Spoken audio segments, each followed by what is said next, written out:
నమస్తే, welcome to ఆధ్యా TV. నేను బాలు. తాను పట్టిన కుందేలకు మూడే కాళ్ళు అన్నంత మొండి వైఖరితో వెళ్తున్నారు AP CM YS Jaganmohan Reddy. ఎందుకు ఈ మాట అంటున్నారంటే తాజాగా ఆయన తీసుకున్న నిర్ణయం ఎంత గట్టిగా తీసుకున్నారన్నది మరోసారి రుజువు చేసే ఘటన ఇవాళ జరగబోతుంది. ఏపీ రాజధాని అమరావతి నుంచి కాదు, ఇక్కడి నుంచి కాదు, 3 రాజధానులు అంటూ విశాఖపట్నానికి తాను తరలి వెళ్ళిపోతానంటూ పదే పదే చెప్పినటువంటి జగన్మోహన్ రెడ్డి అటువైపుగా అడుగులు వేస్తూ ఉన్నారు. తాజాగా ఆయన విశాఖపట్నానికి తరచుగా ఈ మధ్య వెళ్తూ ఉన్నారు. వెళ్ళినందువల్ల నష్టం లేదు, కానీ అక్కడ వెళ్తున్న ప్రతిసారి కూడాను అక్కడ ఆయనకు వస్తున్న నేపథ్యంలో ఆయన పర్యటనకు సంబంధించి ఏర్పాట్లు కొంచెం వివాదాస్పదంగా మారుతూ ఉన్నాయి.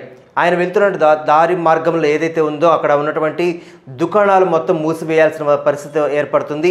అదేవిధంగా ఆయనకి రోడ్డు మార్గంలో వెళ్తున్నప్పుడు ఎక్కడెక్కడైతే పచ్చని చెట్లు ఉన్నాయో ఆ చెట్లు మొత్తం నరికివేసి వాటిని పూర్తిగా నేలమట్టం చేసేటువంటి వైఖరి మనం చూస్తున్నాం. మరో పక్కన దుకాణాలు అయితే పూర్తిగా నిర్వీర్యమయ్యే విధంగా ఒకవేళ రోడ్డుకు అడ్డంగా ఏదన్నా ఉంటే వాటిని పూర్తిగా జేసీబీల సహాయంతో పూర్తిగా వాటిని అడ్డు తొలగించే ప్రయత్నం ప్రతిసారి జరుగుతూనే ఉంది.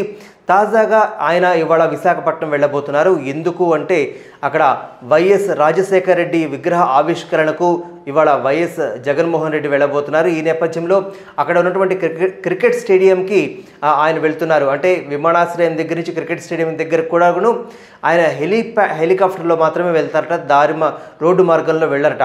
ఆ హెలికాప్టర్ దగ్గర నుంచి మళ్ళా రోడ్డు మార్గంలో బయటికి రావాల్సినటువంటి రోడ్డు మార్గం కూడా కొంచెం దూరం వెళ్తే యూటర్న్ ఉన్నప్పటికీ కూడాను దొరగారికి అంత దూరం పాటు యూటర్న్ తీసుకుని, అంటే ఒక 50 మీటర్ల దూరంలో యూటర్న్ ఉన్నప్పటికీ కూడా అంత దూరంలోకి దాకా కూడా రోడ్డు మార్గంలో వెళ్ళడానికి జగన్మోహన్ రెడ్డి గారికి కుదరని నేపథ్యంలో పక్కనే ఉన్నటువంటి హైవే మీద ఆయనకు వెళ్ళడానికి సులువుగా ఒక 30 మీటర్ల మేర ఆ హైవేకి సంబంధించిన డివైడర్లు మొత్తం తొలగించేసేసి, అంటే తర్వాత మళ్ళా కట్టే ప్రయత్నంలో వాళ్ళు ఉన్నారు. దానికి మళ్ళీ ఖర్చు రామారామిగా ఒక 2 లక్షల రూపాయల వరకు అవుతుందని చెప్పేసి ఒక అంచనా ఉంది. అంటే మన సౌకర్యం కోసం ప్రజలను ఇబ్బంది పెట్టైనా సరే, పచ్చని చెట్లను కొట్టైనా సరే, రహదారుల మీద ఉన్నటువంటి గోడలు కూల్చైనా సరే తాను అనుకున్నది తాను సౌకర్యవంతంగా వెళ్ళాలి అన్నంత మొండి వైఖరితో వైఎస్ జగన్మోహన్ రెడ్డి ఉన్నట్టుగా కనిపిస్తుంది. తాజాగా ఇప్పుడు తీసుకున్న నిర్ణయం ద్వారా ఈ మధ్య కాలంలో విశాఖకు తరలి వెళ్తారన్న నేపథ్యంలో ఎప్పుడు వెళ్ళినప్పటికీ కూడా విశాఖ వాసులకి ఈ ఇబ్బందులు ఎదురవుతూనే ఉన్నాయి. సాధారణంగా ఒక సీఎం వెళ్తున్నారంటే రోడ్డు ట్రాఫిక్ని ఆపేయడం మనం ప్రతి చోట చూస్తూ ఉంటాం. కానీ ఇక్కడ మనకు అదనంగా ఉన్నటువంటి ఒక ఇది ఏంటంటే పచ్చని చెట్లు. ఈ మధ్య కాలంలో తెనాలలో తీసుకున్నట్లయితే అక్కడ బహిరంగ సభకు వెళ్ళినప్పటికీ కూడా వెళ్తే మంగళగిరి తాడేపల్లి దగ్గర నుంచి తెనాలకి సుమారుగా 25 కిలోమీటర్ల దూరమే ఉంది. అయినప్పటికీ కూడాను ఆయన హెలికాప్టర్లోనే వెళ్తారు. అక్కడి నుంచి మళ్ళీ హెలికాప్టర్లోనే వెళ్తారు. హెలికాప్టర్లో ఎక్కి మళ్ళీ హెలిప్యాడ్ ఏదైతే ఆ సభా ప్రాంగణం దగ్గర దిగుతున్నప్పటికీ కూడాను ఆ రోడ్డు మీద ఉన్నటువంటి చెట్లను కొట్టించే ప్రయత్నం జరిగింది. మరో పక్కన కొన్ని చెట్లను బోడిగుండం చేసి వాటికి వైసీపీ పార్టీ జెండా రంగులను అద్దినటువంటి వైనం మనం చూస్తున్నాం. అంటే ఎక్కడికి వెళ్ళినా కానీ అంటే కేవలం ఒక విగ్రహావిష్కరణకు సంబంధించి ఒక చిన్న ప్రోగ్రామ్కి కూడా అది కూడా ఇప్పటికిప్పుడుగా మళ్ళీ రాజశేఖర రెడ్డి విగ్రహం ఆవిష్కరణకు సంబంధించి ఆ ప్రోగ్రాం ఎందుకు పెట్టారో తెలియదు. ఇప్పటికిప్పుడు మళ్ళీ రాజశేఖర రెడ్డికి సంబంధించినటువంటి వెలుగులోకి తీసుకురావాల్సిన అంశం అయితే ఏమీ లేదు. అయినప్పటికీ కూడా కేవలం విగ్రహావిష్కరణ కోసం మాత్రమే వైఎస్ జగన్మోహన్ రెడ్డి వాళ్ళ విశాఖపట్నం వెళ్తున్నట్టుగా తెలుస్తూ ఉంది.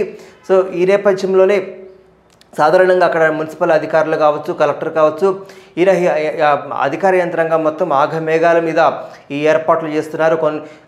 మరికొన్ని అయితే తొలగించడానికి వీలు లేనటువంటి షాప్స్, దుకాణాలు ఏవైతే ఉన్నాయో వాటిని గ్రీన్ పట్టాతో కప్పి ఉంచి ప్రయత్నం చేస్తున్నారు. మరో పక్కన తీసుకున్నట్లయితే ఒక ప్రజలకి నిత్యం అందుబాటులో ఉండాల్సినటువంటి పెట్రోల్ బంకును కూడా వాళ్ళు మూసివేయించే ప్రయత్నం చేశారు. అంటే ప్రజలకి అసౌకర్యం కలిగినప్పటికీ కూడాను రోడ్లను పగలగొట్టడానికి కూడాను, అదేవిధంగా పచ్చని చెట్లు నరకడానికి కూడా జగన్మోహన్ రెడ్డి ప్రభుత్వం కావచ్చు, లేకపోతే ఆయన మెప్పు పొందాలన్నటువంటి అధికార యంత్రాంగం ఎవరైతే ఉన్నారో ఇది ఖచ్చితంగా చర్చనీయాంశంగా మారుతుంది. మరో పక్కన ఇప్పటికే విశాఖపట్నంలో రిషికొండని ఏదైతే దానిని బోడిగుండు చేసి పర్యాటకానికి పెద్దపీట వేస్తామంటూ అక్కడ కన్స్ట్రక్షన్స్ చేస్తున్న వైనాన్ని హైకోర్టు స్టే ఇచ్చినప్పటికీ కూడాను స్థానికంగా దీని మీద చాలామంది పెదవి విరిచినప్పటికీ కూడాను మొదట్లో చెప్పుకున్నట్టుగా తాను పట్టిన కుందేలకి 3 కాళ్ళు అన్నంత మొండి వైఖరితో విశాఖ వాసులకి వాళ్ళ యొక్క సౌకర్యాన్ని నడ్డి విరుస్తున్నారు. ఈ ప్రజలు ఇప్పటికే అనుకుంటున్నారు, ఈయన ఒకరోజు పర్యటనకు వస్తేనే ఇంత ఆంక్షలు, లేకపోతే ఇంత బందోబస్తు, లేకపోతే చెట్లు నరకేయటాలు, లేకపోతే గోడలు కూల్చేయటాలు, రహదారి మధ్యలో ఉన్నటువంటి డివైడర్లు కూల్చడానికి చేస్తుంటే రేపు పొద్దున స్థానికంగా ఇక్కడే కనుక నివాసం ఉంటే ఇంకెంత ఇబ్బందులు పడతామో అంటూ స్థానిక ప్రజలు చాలామంది భయభ్రాంతులకు గురవుతున్నారు. ఇప్పటికీ దీనికి సంబంధించి పర్యావరణానికి సంబంధించి చాలా ఇబ్బందులు ఎదుర్కొంటున్నప్పటికీ కూడాను విశాఖపట్నం వాసులు సీఎం అయిన కారణంగా ఎవరు నోరు మెదపలేని పరిస్థితి అక్కడ నెలకొంది.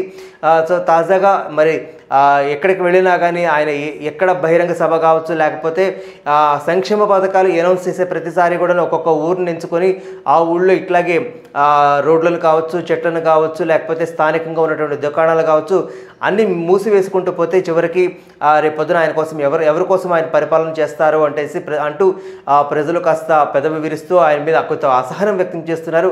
బట్ రాజు కాబట్టి, సీఎం కాబట్టి ఆయన ఏం చేసినప్పటికీ కూడా దానికి తల ఉంచి తీరాల్సిందే కాబట్టి వేరే ప్రత్యామ్నాయ మార్గం లేక అందరూ నోరు మూసుకోవాల్సిన పరిస్థితి ఇవాళ ఏపీలో కనిపిస్తూ ఉన్నది.